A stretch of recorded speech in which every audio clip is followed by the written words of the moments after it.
সকাল থেকে দক্ষিণ পশ্চিম বঙ্গোপসাগরে লঘুচাপের সৃষ্টি হয়েছে। লঘুচাপ নিম্নচাপে পরিণত হতে পারে 23 অথবা 24 মে। এটির ঘূর্ণিঝড়ে পরিণত হওয়ার সম্ভাবনা বেশি বলে জানিয়েছে আবহাওয়া অফিস।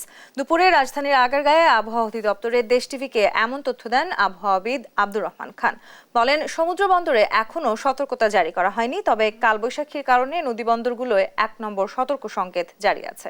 আজ ঢাকা বিভাগ সহ ময়মনসিংহ, রাজশাহী ও রংপুর জেলার অনেক জায়গায় থেকে থেকে বৃষ্টির সম্ভাবনা রয়েছে। বাংলাদেশের দক্ষিণে যে বঙ্গোপসাগর আছে, সেই বঙ্গোপসাগরে একটি লঘুচাপ সৃষ্টি হয়েছে আজ সকালে। এর ফলে আমরা বাংলাদেশের যে উপকূল অঞ্চলগুলো সহ দক্ষিণ পশ্চিম যে বঙ্গোপসাগর আছে, সেখানে যে লঘুচাপ সৃষ্টি, তার জন্য আমরা একটু সতর্কতা বার্তা জারি করেছি।